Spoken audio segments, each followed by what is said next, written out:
You can't see it, but in the honor of Ryan's new album coming out, I am wearing all Ryan merch. So I'm his biggest fan, okay?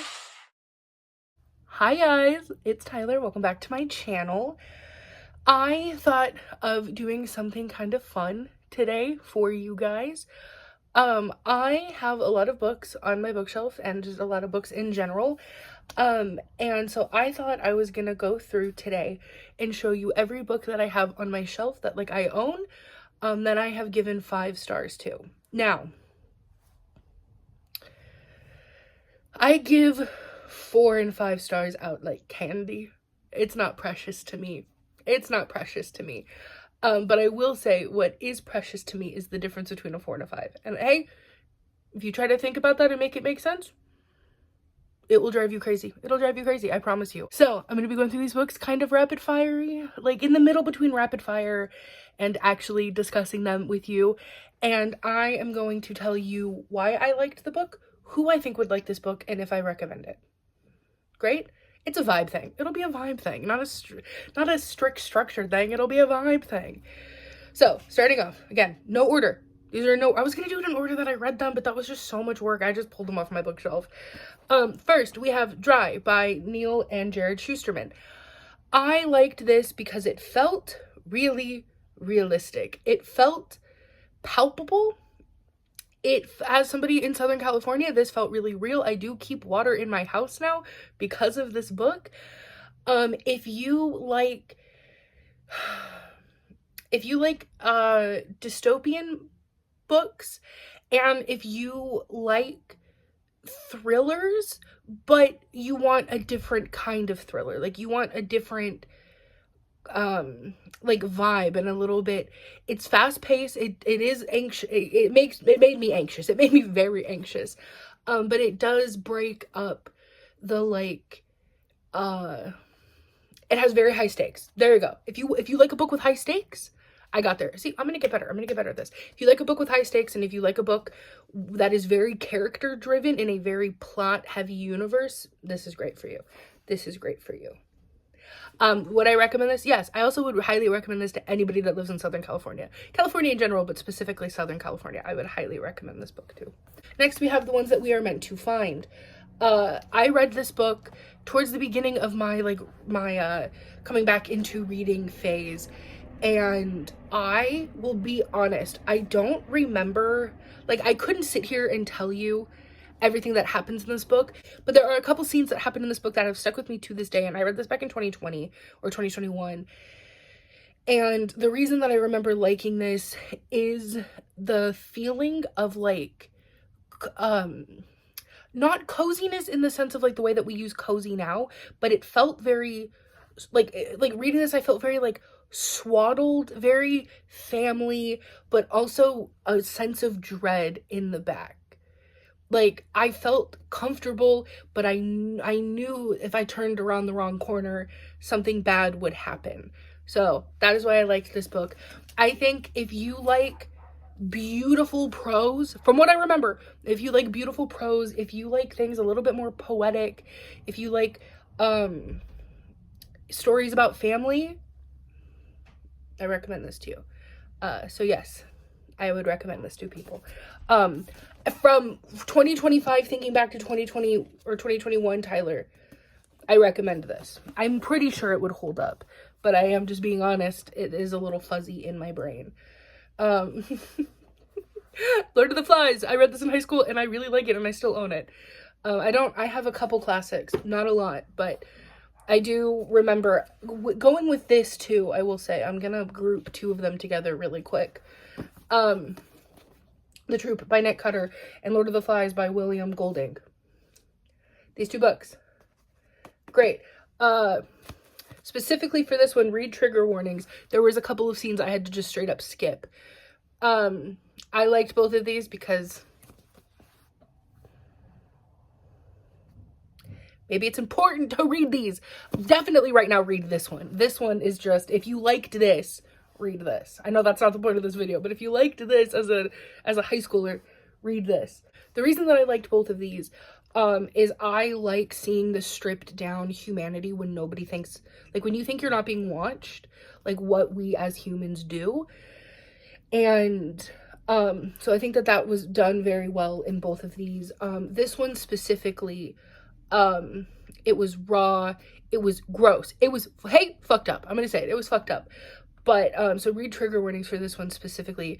But if you like slashers, if you like horror, if you are okay with gore, if you like books that are kind of bleak, I would highly, highly, highly, highly recommend this one. So these two. So I know I said I wasn't going to do these in any order, but these were all sitting next to each other, so I'm just going to rapid fire. 12th Night. I liked it because I watched She's the Man first, and so then this was fun because she's the man. Also, did both of them as a trans person without knowing I was trans at the time really like this.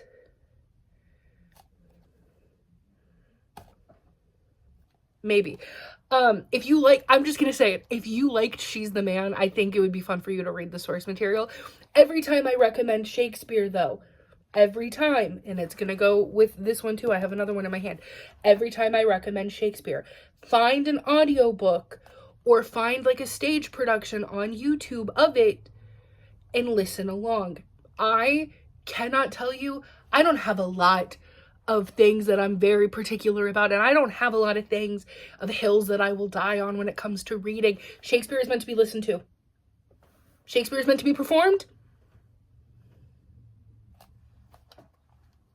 Anyways, so if you like She's the Man, I would say it's fast. It's pretty fast. Give it a go. Now that I'm looking at it though, is this like an abridged version? Because I remember, no. God, my book in middle school for this was so big. No, it wasn't. That was my Hamlet book. 12th Night. Another Shakespeare. Much Ado About Nothing. If you like David Tennant and if you like Catherine Tate, they are in a production of this, and I'm pretty sure it's on YouTube. Also, if you have Everand, or the old version is Scribd, however you want to say it, there's a really good audio recording of this available on there. I don't remember what it was, but I think it was one of the first options. That's how I listened to this. I followed along with this, and it was phenomenal. So, if you like, I liked it because it was funnier. It was funnier than some of the other Shakespeare that I had been introduced to when I was younger. This is my first Shakespeare that I read as an adult. And I don't read a lot of Shakespeare. I don't. I just did theater in high school, okay? We had to do a lot of Shakespeare. But I thought this was good. Thought it was funny. It was, again, bite-sized. It's really easy to read. And, again, if you like David Tennant and Catherine Tate, they played two of the characters in here in a really good production, and they're so funny. I remember when I was a child, I don't remember a whole lot about this book. I remember the ending. Oh boy, do I remember the ending. I remember my dad told me as a kid that if I could read this book, this was back in like 2005, 2006, so 2005, 2006 money, right? He told me that if I could read this book without crying, that he would give me $200. And I said, oh my God, that is a lot of money for a 5th and 6th grader. Yeah. I cried like a baby. I can't actually think of, I don't think I could ever reread this book, but I remember loving it. So this is a 5-star for that memory. This is I think this is the first book that made me like cry. And that's just like such a core memory in my reading experience of reading this book. I was laying in the back of our expedition. I was laying down. We were driving up to see family like 2 hours away. And I was like stifling my sobs because I was like, a bitch is gonna get that $200. And I was so confident that I wasn't gonna cry so I read it in front of him in the car. No, I could have lied. I could have gotten away with it, but I didn't. $200 less, but a great memory. This one caught me by surprise, okay? I'm gonna cover that it's the Ugly movie cover. This ended up being my favorite book last year, which is crazy to me. It's Percy Being a Wallflower. Oh, come in. Hey. Okay, love you. So what made me like it was that it was so, and I cannot stress this enough, needed. I think, because I remember reading it as a kid and not getting anything from it because I was far too young to read it. And there was a part of last year where I was reading a lot, but I wasn't like feeling anything from it. I was just like enjoying it. And this made me sob. And this hit a point of younger Tyler that I just can't explain. So if you liked the movie, if you went through an angsty phase when you were younger, and if you just need a tiny book to spend a day with to really feel nostalgic and to feel a simpler time in these trying days, I would recommend this. But I cannot, with the utmost love in my heart, say enough. Read the triggers if that is something that you need to do. This book is not for everybody. It's not. It's beautiful and it's great, but please read the triggers if triggers are something that you need to read. But yeah, it ended up being my top book last year. It was a great read, and it is very, very much probably going to be a reread like every fall now. So, next book. I read this at the end of last year. This is where the crawdads sang. So the reason that I liked it was a lot of the book focused around cooking and food. And all of the food that she cooked was food that like my great grandma used to make. And there was just this like homey feeling of her cooking these meals and like the way that she would like collect things. And it just made me miss my great grandma. And I will be honest, not everybody liked this book. And I don't think everybody is going to like this book. Like, yeah, it was in the book club and it was a popular book, but a lot of people in the reviews, oh my god, why is there just a hair? A lot of people in the reviews didn't like this book. And that's, you know what, that's fine. I didn't like it for the story. I didn't like it for anything other than the fact that it just made me feel like I was hanging out with my great grandma again. That's why I liked it. So if you have a family member that lived in the South that you want to reminisce with for a little bit, you know, if that you miss somebody, then this book is probably going to be for you. Hey, I didn't know it was a murder mystery. Hey, I also didn't know that it was a romance. I also think I liked the coming of age aspect of it. I'm a sucker. I'm a sucker for a coming of age book. So maybe that's why I liked this one. But don't go into it thinking it's going to be like groundbreaking, because I don't think it was groundbreaking, but I think it did its job. So do I recommend it? Maybe. Kind of. Maybe. Okay.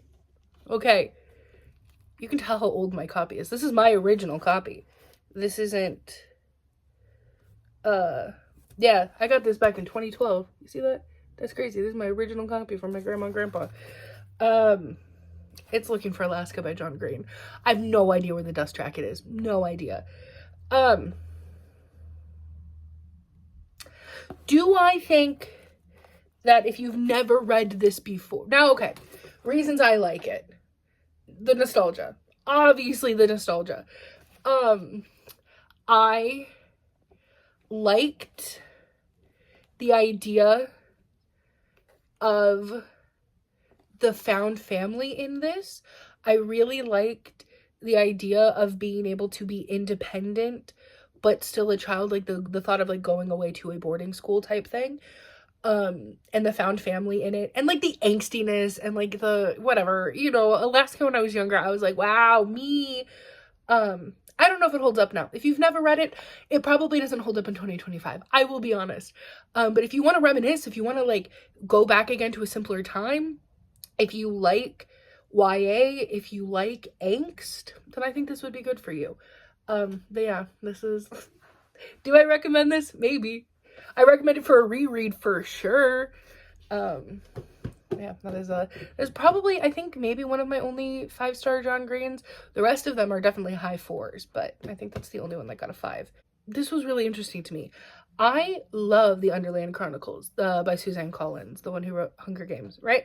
I love the Gregor series. Turns out, all of them are 4.75 for me, except one, the second book. The second book is the only 5 in that series for me, which is crazy because in my head that series is a 5-star series. And it still is, and I will die by that. This series is great. Why I love this is it is Suzanne Collins cannot, under any circumstance, write a bad world. She can't write a bad world. She can't tell a bad story. She is just so good at what she does. And so I just, the world is so lush. I'm going to talk about the whole series because this is the only 5, but it's a 5-star series. I don't know. Isn't that crazy of me? But why I love it is that it is truly and one of the most grand coming of age stories that I've ever seen. It is definitely middle grade. It is definitely not YA. It is definitely younger. But the world and the stories and the characters and the trials and the stakes in this book are just so untouched. They're so untouched. And who I think would like this book is if you've reread The Hunger Games a bunch and you don't want to reread it again, but you still want to be in a Suzanne Collins world. Easy peasy, easy peasy. I always find these books in little free libraries. I always find them secondhanded at like thrift stores. They are everywhere. Easy. It's 5 books, but they're small, you know? Smaller-ish. They're on the smaller side in the grand scheme of like big series and stuff. If you want to reconnect to your younger self, if you want to, I think that this book is about having a good time and connecting to a younger version of yourself and sitting in very high stakes without it feeling like it's gonna be detrimental to your health if anything goes wrong. Do I recommend this? Yes, to every single person I recommend these books. All right, next is Cemetery Boys. I lost my dust jacket. I'm gonna be honest, I lost my dust jacket, but this is beautiful. The reasons I like this: trans. Oh my god, so much trans representation that would have been so impactful and meaningful to me as a child, and so I wish I would have read this when I was younger, but hey, it didn't exist when I was younger. So I love the trans representation. I love the Latinx representation. I love the gay representation. I love the queer representation. I love the slight undertone of like female empowerment from some of the side characters. It's just great. It is a great time, and it is so I liked it for those reasons. If you're looking for a comfy, cozy book, but also spooky, because it is a little spooky. It's like, it's not its main thing as being spooky, but it is a ghost story. Obviously, they're in a cemetery. It is a ghost story. But like, if you need something this fall to read, but you want to dip your toe into reading ghost stories, but you don't want to be scared, if you want a really cute gay trans love story, if you want a really cute trans coming of age, if you just want to have a good time. Thank you. Okay. I have a whole video about why I love this book so much already. I loved it because it was different. It was unique. This is Leave the World Behind. One of the shortest, best books I've ever read. God, it packs a punch.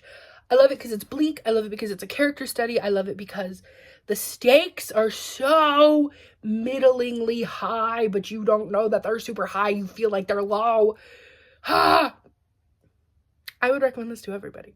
If you want to just spend a day sitting around reading a really interesting book, a different take on things, if you want to be immersed into a world of characters that you don't like but you also love, recommend it to you. I recommend it to you. Also, if you like thrillers.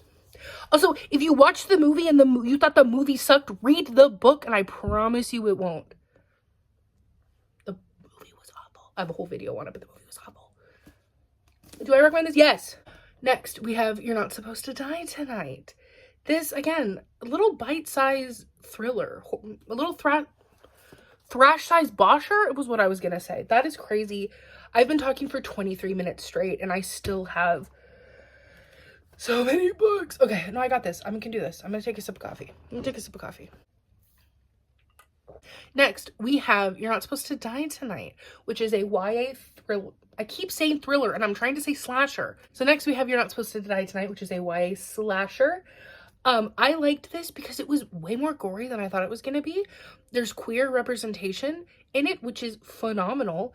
It also is a little spooky. It's a little more gory and a little more spooky than I thought when I was sold it as a YA like slasher.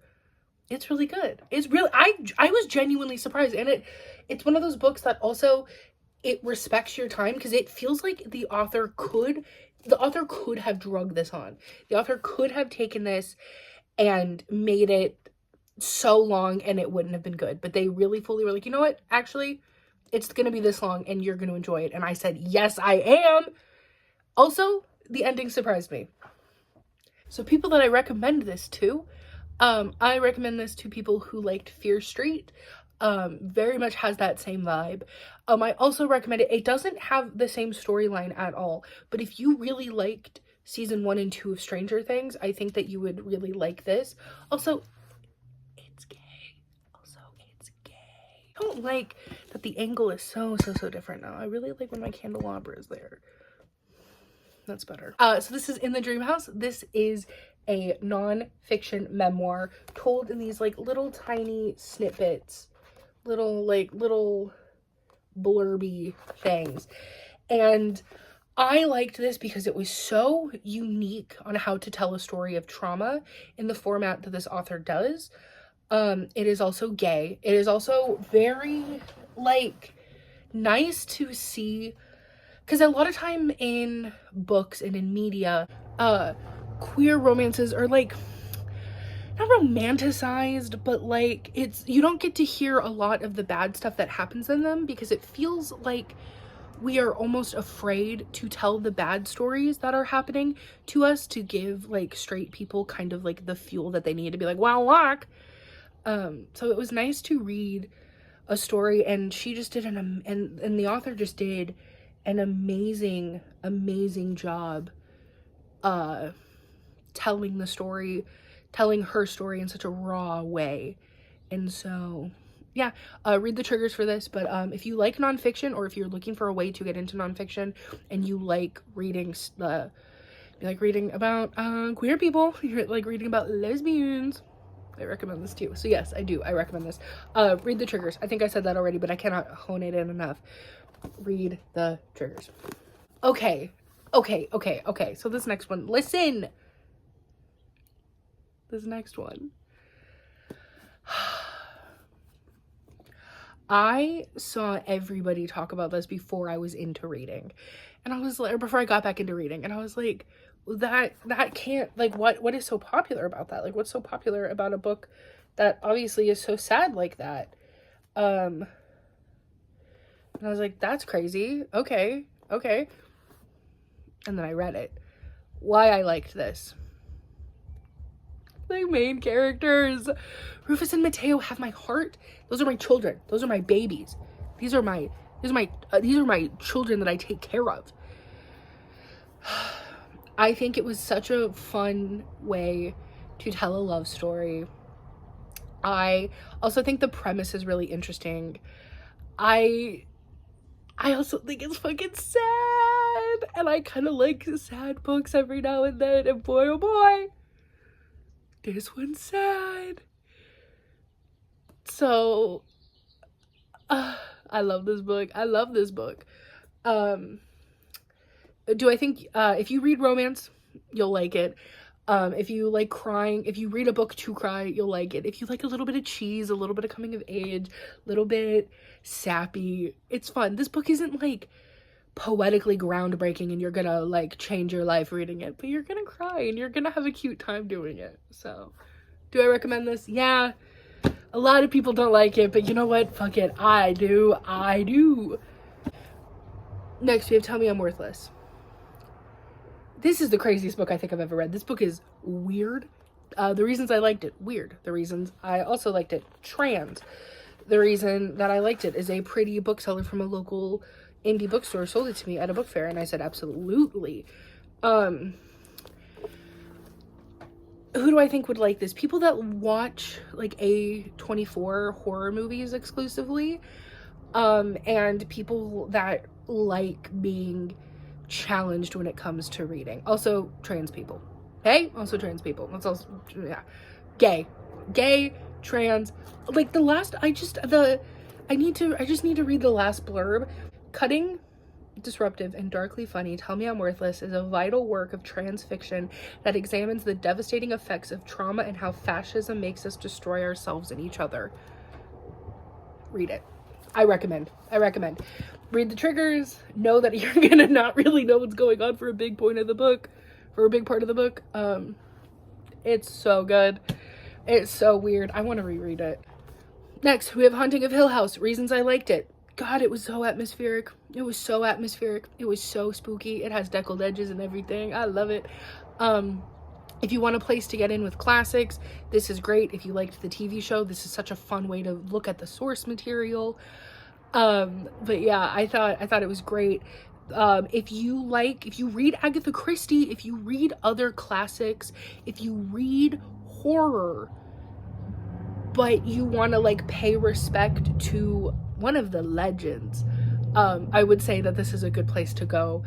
It's spooky. It's way different from the show, but you definitely can see where everything came from in the show, and also you can see like what scared people back then, because what scares us now isn't what scared people then, but there are some underlying fears that like transcend the generations, and it was spooky. And it was atmospheric, and it was rich, and I love the way that the author described like the clothing and the atmosphere in the rooms and like the food. It's very rich, and like obviously Shirley Jackson is a legend for a reason, and I thought this was great, so I do recommend this. I would recommend it like right as it starts to end summer, turn fall. I think would be like a really fun time to read this, or in the spring. I know those are two very different times, but I think that would be a great time to read this. Next up, we know it, we love it, Legends and Lattes. I don't read a lot of fantasy. I don't read a lot of romance either. But I have been dipping my toes in like low stakes. The book has low stakes, but I've been dipping it in a way that I thought would have the most success, and I dipped in with this because lesbians and coffee. Yeah. If you want me to do anything, give me coffee and make it lesbian. Yeah, I'm gonna be there. So, why I liked it.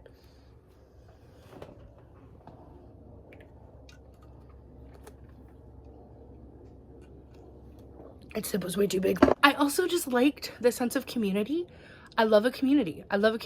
Hey, I love a community building in a book, and that's what this was. Do I think you're gonna like it if you're gay? Yes. Do I think you're gonna like it if you like to feel like when you take a blanket out of the dryer and you like wrap it around yourself right away? That's this. I do understand that a lot of people don't like it because there are really no stakes in it. It is just kind of like a hangout and vibe kind of book. But if you need to turn your brain off and you want to read something cute, do this. And each chapter is like them finding a new way to make the cafe like more accommodating for people. So like you could even like break this up and just read like a chapter over here, chapter here, chapter there, chapter here, chapter there, just like when you're having a bad day, you know. This isn't a book that you have to sit and binge. You can, but also if you need to just escape every now and then. So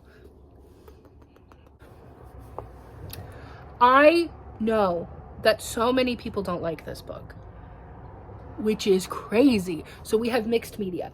We have a family story. We have a sister story. We have ghosts. We have possession. We have trauma. We also have a ghost hunting TV show.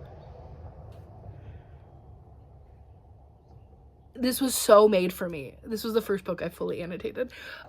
This book literally, Mr. Paul Tremblay, as he was typing it, was like, actually, there's going to be somebody named Tyler Nicole who is going to read this and love it, and I'm doing it for them. That's what it feels like, because this book was made and designed for me to love.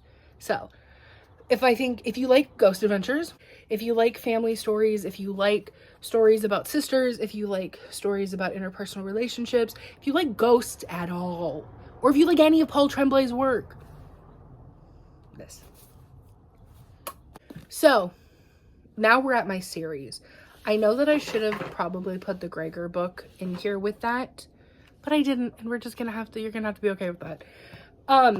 So we have the Unwind series by Neil Shusterman. I do think that this is a 5-star series, But it turns out that I only gave the first and the fourth book an actual 5 in it. The other ones I gave a 4.5 or 4.75 to. This series is great. Why I liked it? Dystopian. Why I liked it? Neil Shusterman wrote it, baby. Let's just be real. Neil Shusterman wrote it. I like it. I'm gonna like it. It's dystopian, and it also interlocks into some of my like niche, like quiverful fundamentalist special interests. But also the characters are just so 100% fleshed out, and the world is 100% fleshed out. There was never a moment in my mind that I didn't think that, like, everything is done so deliberately, and Neil is just so masterful. So there's that. Who I think would like this? If you like really high stakes, if you like plot driven by really, really clashing characters, if you like the idea of like where we go as a humanity, like as humans, like where do we go from here, I would highly, highly recommend this series for you. So I'm gonna be so honest with you guys. There's a whole infrastructure happening up there where if I take things down, it will just never, it'll fall, everything, it'll be great. So I'm just gonna hold up one book for this series, and it's crazy. Look what Bailey got me for Christmas.